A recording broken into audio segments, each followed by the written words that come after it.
Salut YouTube! Quand on attend son premier enfant, il y a toujours l'inévitable question « Vais-je allaiter ?» Certaines femmes sont catégoriques, elles ne se reposeront aucune question. L'allaitement, c'est naturel, je n'ai que cette option-là à offrir à mon bébé. Quant à d'autres, elles vont se poser un peu plus de questions, vont être un peu plus frileuses, vont hésiter, souvent par manque d'informations, surtout à cause de mythes et de croyances qui n'ont pas forcément lieu d'être, mais qui résistent encore et toujours en 2018. Alors que l'accès à l'information n'est plus que jamais facile, grâce à internet et les réseaux sociaux. C'est pourquoi dans cette vidéo, je vais vous proposer 10 pistes pour bien débuter l'allaitement. On y va?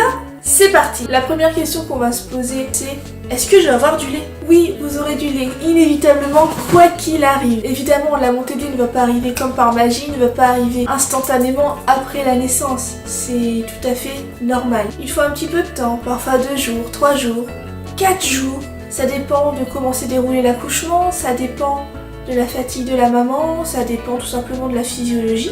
Votre bébé ne va pas mourir de faim pour autant. L'estomac de votre bébé fait à peine la taille d'une toute petite cerise. Il n'a pas besoin de grandes quantités. Quand votre bébé ira au sein pour la première fois et dans les quelques heures et quelques jours qui suivront sa naissance, il va se nourrir de colostrum. Le colostrum, on le produit déjà pour beaucoup de femmes bien avant la naissance. C'est ces petites taches là, un peu disgracieuses sur le t-shirt, on sait pas forcément au début ce que ça peut être, et bien c'est le colostrum, ça colle un petit peu et c'est un super aliment, c'est très nourrissant, c'est très épais et ça convient parfaitement à votre bébé. Comme je disais, la montée de lait arrive généralement aux alentours du 3e jour. À ce moment-là, l'estomac de votre bébé est aussi grand qu'une balle de ping-pong.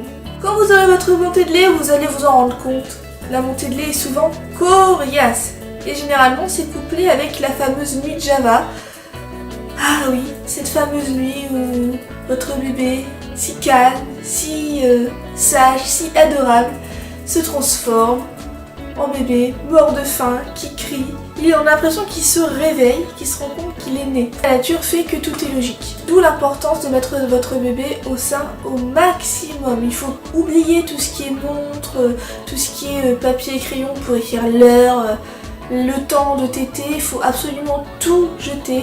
Vous mettez votre bébé au sein, vous le calez bien avec le coussin d'allaitement et il reste autant qu'il veut. C'est nécessaire, c'est vital. Pour vous comme pour lui. C'est un processus normal à respecter. Parfois même quand le bébé est au sein en permanence, quand il y a la montée de lait, c'est pas forcément suffisant. Bah oui, le bébé de temps en temps il dort, mais nous on se retrouve toujours avec nos seins assez énormes. C'est pour ça qu'il est judicieux de s'informer sur les techniques de massage pour pouvoir drainer justement le sein quand il y en a vraiment de trop, quand c'est vraiment trop douloureux. On le fait sous l'eau chaude, il faut alors drainer au maximum pour éviter les engorgements. Il faut masser tout autour, au niveau des glandes. On peut mettre son sein également dans un verre d'eau chaude, dans un bol d'eau chaude ou une marmite d'eau chaude en fonction de la taille de votre sein. Et vous allez voir, tout se passera bien. Il n'est pas nécessaire d'utiliser un tire-lait, il est d'utiliser seulement à partir de la 8e semaine, entre 6 et 8 semaines. Attendre que l'allaitement soit bien rodé pour éviter de faire une surproduction lactée. Deuxième astuce, familiarisez-vous en amont avec les positions d'allaitement. Vous pouvez allaiter votre bébé dans toutes les positions possibles. Ce qui est intéressant, c'est de pouvoir apprendre à allaiter allongé. Ça vous permettra de vous reposer, de pouvoir dormir en même temps, bien calé. Voici une petite image qui illustre comment faire. Il y a la position en madone, la position en ballon de rugby, la position allongée, votre bébé sur votre ventre. Il y a tout un tas de positions possibles pour allaiter, pour votre confort, pour le confort du bébé. C'est important de pouvoir se renseigner sur ces diverses possibilités. Troisième astuce, pour pouvoir bien débuter l'allaitement, vérifiez bien que les freins de la lèvre, de la langue de votre bébé ne sont pas trop courts. Ça évitera une mise au sein trop douloureuse et ça évitera d'éventuelles complications, votre bébé qui ne sait pas téter par exemple. Les sages-femmes peuvent vérifier cela. Si toutefois il est trop court, vous pouvez l'emmener chez un spécialiste pour pouvoir faire couper le frein de la lèvre ou le frein de la langue en fonction. Et oui, les premières tétées sont souvent douloureuses. Ça, je vais pas vous mentir. C'est tout à fait normal, c'est parce que les canaux ne sont pas sollicités habituellement. Donc jusqu'au réflexe d'éjection, parfois ça fait un petit peu mal. Si déjà vous avez adopté une bonne position, vous allez déjà limiter l'apparition de crevasses, voire ne pas en avoir du tout, ce qui s'est produit avec mon deuxième allaitement. Heureusement, je n'ai pas eu du tout de crevasses. Donc il faut un petit peu de temps pour que ça se fasse. Pendant une dizaine de jours, c'est sûr, les premières tétées, le tout début, ça va être un petit peu ouïouïouï. Mais après ça va se faire et aujourd'hui je suis à 8 mois d'allaitement. C'est comme si ma fille me tétait le coude par exemple. Cinquième petite astuce, sachez qu'il faut s'équiper. Et oui, mon allaitement ne s'improvise pas forcément. Déjà, le must-have, c'est le coussin d'allaitement. J'en ai déjà parlé dans ma précédente vidéo. Donc le coussin d'allaitement, ça se présente comme ceci. Voilà, c'est très confortable. Bon, vous n'êtes pas obligé de le prendre vert, hein, mais il y a plein de formes et plein de couleurs différentes. Hein. Mais ça se présente un peu comme ceci. Généralement, on va l'acheter pendant la grossesse pour pouvoir essayer de se caler avec le gros bidon hein, qui s'installe dans son lit. C'est vrai que c'est toujours utile d'avoir un coussin d'allaitement même pendant la grossesse. Dedans, il y a des billes. Alors, il y a différents types de rembourrage. Il y a parfois des graines, des noyaux. Là, pour moi, c'est des billes de polystyrène. C'est très bruyant. Il y en a vraiment pour tous les goûts et pour tous les budgets également. Privilégiez vraiment votre confort. Deuxième chose pour s'équiper, la lanoline. Prenez de la lanoline en quantité industrielle. Je dis en quantité industrielle parce que c'est ce que j'ai fait en fait. Au départ, j'ai acheté un tube là, tranquillement, et j'en ai acheté 3 autres. Mais en fin de compte, j'en ai encore en stock. Là, c'est un tube qui est neuf. J'en ai encore un autre là-haut. J'utilise presque plus parce que j'en ai pas besoin puisque je n'ai aucun souci. Au début l'allaitement ça répare notamment les crevasses en plus de l'application du lait maternel sur la zone irritée. Ça réduit les irritations. Vous l'appliquez après chaque tétée. Cette marque là est très bien parce que c'est 100% naturel. Il n'y a aucun parfum, il n'y a aucune odeur. Et vous n'êtes pas obligé de la rincer avant la tétée, ça risque pas d'empoisonner votre bébé. Contrairement à l'autre marque qui est la Castor Eki qui a du pétrole dedans, super. Donc il faut la rincer celle-ci. Mais je vous conseille vraiment cette marque là, c'est la meilleure. Le prix est un petit peu cher mais franchement ça vaut le coup. Vous pouvez également vous équiper de coquillages d'allaitement. Ça se présente dans un petit pochon comme ça. Ce sont des petits coquillages qui sont polis, qui sont très doux. Ils sont très jolis, ils sont très frais. Le début de l'allaitement c'est vraiment très appréciable.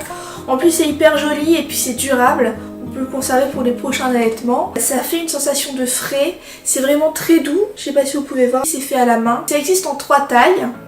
Plus petite, moyenne et grande. Ça apporte une sensation de frais sur le mamelon, on a vraiment besoin et ça recueille un petit peu les gouttes de lait, ça conserve le bout des mamelons dans un environnement humide, ça aide à la réparation des petits bobos parce que j'avais eu un petit bobo justement, pas une crevasse mais je vais vous en parler après. Ça m'a aidé. Je les porte plus actuellement parce que j'en ai plus besoin depuis un certain temps. Mais je les conserve parce que ça fait vraiment un très joli souvenir d'allaitement. Vous pouvez les trouver chez Bébé Nacre. Je vais vous mettre le lien dans la description de la vidéo. Pour les personnes qui habitent Paris, si vous avez besoin en urgence de coquillages d'allaitement, vous pouvez faire une demande de livraison. Ils se déplacent. Si vraiment c'est motivé, justifié, ils peuvent vous livrer donc dans la journée. Ce qui est utile également, c'est les coussinets d'allaitement. Il y a 2 types de coussinets d'allaitement, il y a les jetables et il y a les lavables. J'ai utilisé des coussinets jetables au début, mais ils sont pas vraiment confortables, ils ont tendance à coller sur le mamelon et si vous tirez un petit peu trop fort, ça arrache un petit peu. Et c'est à cause de ça que j'ai eu un petit bobo sur le mamelon, j'ai mis du temps à réparer. Ça fait un mal de chien, un mini bobo, énorme douleur, hein, vraiment. Vous pouvez utiliser les coussinets d'allaitement lavables, ça peut être vraiment utile, ça évite les auréoles quand vous pensez à votre bébé notamment. Vous aurez des fuites, c'est inévitable, hein, c'est comme ça. 6e astuce, je vous conseille de prendre également des soutiens-gorge d'allaitement. Des soutiens-gorge à votre taille, surtout. Et si possible sans armature, parce que les armatures, comme c'est une barre en métal, ça reste d'appuyer et là ça peut provoquer des engorgements. Et c'est vraiment pas du tout agréable. Personnellement, moi j'utilise des brassières de sport parce que j'ai une taille de soutien-gorge, on va dire, respectable, hein, pour pas dire autrement. Donc du coup j'utilise des brassières de sport, des brassières sans couture et sans armature. C'est pas forcément très flatteur, hein, mais bon, en tout cas, sachez qu'il y a des marques qui proposent aujourd'hui des soutiens-gorge d'allaitement vraiment très jolis, très féminins. C'est vraiment très appréciable. Par contre, c'est pas le même prix que les brassières toutes simples. Hein. C'est à vous de choisir ce qui vous convient le mieux. 7e astuce, je vous conseille de prendre des hauts d'allaitement. Alors c'est pas obligatoire évidemment, mais ça peut être un peu plus pratique, un peu plus confortable dans certaines situations, notamment quand on sort ou autre. Le souci c'est qu'on n'en trouve pas forcément des très jolis, ou sinon on en trouve mais à un prix pas toujours abordable. Donc moi ce que je fais, là par exemple je suis habillée, c'est pas du tout des vêtements d'allaitement, mais le col il est assez large, je passe par dessus quand c'est nécessaire. Sinon ce qu'on peut faire c'est mettre un débardeur en dessous, mettre un t-shirt ou un haut ordinaire par dessus, vous relevez le haut, vous baissez le débardeur, comme ça vous évite d'avoir le dos et le ventre à l'air, parce qu'il fait froid hein, parfois. C'est beaucoup plus confortable, chacun fait comme il veut. 8e astuce, oubliez tout ce qui est tétine, biberon, au cas où. Ça c'est l'erreur à ne pas commettre. Chez moi je n'ai aucun biberon, je n'ai aucune tétine. Si, ce serait mentir de dire que je n'ai aucun biberon. J'ai 2 petits biberons qui sont fournis avec mon tire-lait, que je n'utilise pas bien évidemment. J'utilise juste les contenants mais pas des tétines. Parce que si vous achetez directement des tétines, si vous achetez directement des biberons avant même d'avoir commencé, c'est s'offrir la possibilité de ne pas y arriver, c'est s'offrir la possibilité d'un échec. De toute façon votre bébé prendra ce qu'il faut, ça. Votre bébé aura assez. Il n'y aura aucunement besoin de faire des compléments, il n'y aura aucunement besoin de faire des biberons. Et si jamais vous avez envie de donner votre lait dans un autre contenant que le sein, si je puis dire, c'est tout à fait possible. Si vous avez un tire-lait, si par exemple vous devez vous absenter ou autre, il y a d'autres alternatives que le biberon. Les soft cups, les cuillères, il y a la pipette, il y a la tasse, il y a plein d'autres options qui s'offrent à vous. De toute façon, il n'y aura aucunement besoin de faire de compléments parce que si votre bébé tète pour la 12e fois de la matinée, c'est qu'il a besoin de téter pour la 12e fois de la matinée. C'est comme ça. C'est ce qui crée également le lien avec la maman. Et surtout, ça stimule les montées de lait. Si vous ne stimulez pas, évidemment, il n'y aura pas de lait. C'est tout à fait logique. Si vous mettez votre bébé au sein quand il le veut, là, vous aurez du lait. Et là, les biberons et les tétines seront complètement inutiles. La prochaine astuce, c'est de ne pas écouter Tata Gertrude qui n'a pas allaité parce qu'elle avait poney sur glace la veille de son accouchement. Il y aura toujours des personnes autour de nous qui n'auront pas allaité pour des raisons basées sur des mythes et des croyances. Allez rechercher l'information sur les sites de référence comme la Leche League. Allez vous rapprocher également des associations telles que l'allaitement tout un art. Ce sont des personnes qui vont être là pour vous accompagner. Ce sont des personnes qui sont formées à l'allaitement, qui vont être là pour répondre à toutes vos questions tout simplement. Donc renseignez-vous, allez chercher l'information et faites-vous confiance et faites confiance à ces associations-là qui sont la référence dans le domaine. Vraiment faites le plein d'informations, c'est très important pour votre bébé. Vous pouvez également aller sur les groupes Facebook, j'en parle tout le temps parce que c'est là où je parle, où j'agis le plus souvent, où je fais quelques petites blagounettes aussi, plusieurs fois par jour, hein, je dois bien l'avouer, je dois bien l'admettre. Vous allez sur ces groupes d'allaitement et vous allez pouvoir bénéficier d'accompagnement, de soutien de la part d'autres mamans expérimentées. En tout cas pour ma part, je rigole beaucoup et je m'amuse beaucoup. 10e astuce et pas des moindres, c'est que vous êtes un mammifère. Vous êtes un être humain.